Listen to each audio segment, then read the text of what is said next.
দিন এক সপ্তাহ প্রায় বলতেছে, এর আগেও বলছে যে আওয়ামী লীগকে নিষিদ্ধ করতে হবে। আওয়ামী লীগে আপনি হঠাৎ করে যদি বলেন আওয়ামী লীগকে নিষিদ্ধ করে ফেলা যায়, আওয়ামী লীগ নিষিদ্ধ করতে হলে একটা নিয়মে যেতে হবে, একটা পরিকল্পনা যেতে হবে। যদি এই অন্তর্বর্তীকালীন সরকার তারা যদি প্রথম মাস, সেকেন্ড মাস, তৃতীয় মাস, চতুর্থ মাস এইভাবে যদি ভাগ করে নিত যে কোন মাসে কোন কাজটুকু দায়িত্ব কাজ করবো, দেশ একটা স্বাধীন, তাহলে একটা স্বাধীন বিচার ব্যবস্থা প্রায়োরিটি বেসিস। যদি এই স্বাধীন বিচার ব্যবস্থা সরকারের সহযোগিতা হাসিনার বিচার প্রক্রিয়াটা যদি দ্রুত হয়, হাসিনা কি একা? হাসিনার সঙ্গে হাসিনার পরিবারের সবাই জড়িত না? তাহলে তাদের বিচারটা দৃশ্যমান হতে হবে না? তাহলে হাসিনার বিচার, হাসিনার পরিবারের বিচার যদি দৃশ্যমান হয়ে যেতে কদিনে, মানুষের এই বক্তব্যটা আসলো না।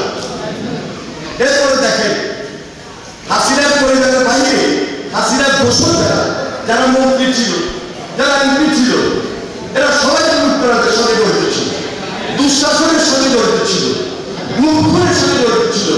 রক্তের চাকরিটা এখনো শুকিয়ে যায়, এদের বিচারটা এখনো দৃশ্যমান।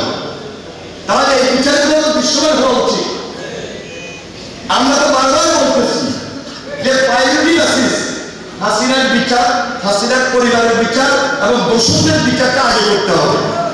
এর পাশাপাশি আপনি প্রত্যেকটা জেলায় যান, আওয়ামী লীগের সময় জেলা জেলা, উপজেলা, থানা, পৌরসভা, ইউনিয়নে, ওয়ার্ডে বিভিন্ন ধরনের এমন এমন নেতৃত্ব যারা দুঃশাসন তৈরি করেছিল, যারা অত্যাচার করেছিল, নির্যাতন করেছিল, তাদেরকে গ্রেপ্তার করা হচ্ছে, তাদের সবাই বিচার হচ্ছে। যদি এই সব প্রক্রিয়াটা যদি গত 7 মাসে হয়ে যেত, অথবা আরো যদি 2-3 মাসে হয়ে যায়, তাহলে আওয়ামী লীগ নিষিদ্ধ গুরুত্বপূর্ণ না আওয়ামী লীগ বিচারটা গুরুত্বপূর্ণ? এই বিচার প্রক্রিয়া যদি প্রক্রিয়ার মধ্যে থাকতো, অটোমেটিক আওয়ামী লীগ নিষিদ্ধ হয়ে যায়। কেউ করতে পারত, প্রকারান্ত কোনো সুযোগ থাকতো না, বিচারটা করে হচ্ছে না। এটা কিন্তু আমাদের মনে কষ্ট। আমরা যারা আন্দোলন সংগ্রাম করছি, আমরা যারা নির্যাতিত করেছি, এটা আমাদের কষ্ট। এই কষ্টের জায়গা থেকে, প্রত্যাশার জায়গা থেকে বারবার দাবি করছে সরকারের কাছে যে অবিলম্বে বিচার প্রক্রিয়াকে ত্বরান্বিত করার মধ্য দিয়ে আওয়ামী লীগকে নিষিদ্ধ করে। এবং এই বিচার প্রক্রিয়াটা যদি দৃশ্যমান হয়ে যায়, তাহলে যখনই একটা নির্বাচনের আলোচনাটা আসবে, সেই নির্বাচনের আলোচনাটা বলতে হবে সরকারের সঙ্গে, সকল রাজনৈতিক দল বসে সেখানে একটা সমঝোতা চুক্তি করে, সমঝোতা করে বলবে হ্যাঁ আওয়ামী লীগ তো নির্বাচন করার কোনো সুযোগ নেই, আওয়ামী লীগ এই দেশে ভুল করছে, আওয়ামী লীগের দেশে ভুল করছে, আওয়ামী লীগ অত্যাচার করছে, নির্যাতন করছে, গণহত্যা করছে, লুটপাট করছে, তাহলে এই দেশে আওয়ামী লীগের নির্বাচন করার কোনো সুযোগ নেই। তাহলে অটোমেটিক ওই সিদ্ধান্ত পরিপ্রেক্ষিতে আওয়ামী লীগ নিষিদ্ধকরণের একটা বার্তা আমরা তাদের সাথে দিতে পারতাম।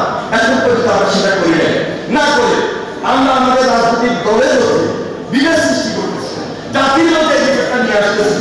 এই বিভেদটা কিন্তু খুব কষ্টকর, খুব দুঃখজনক।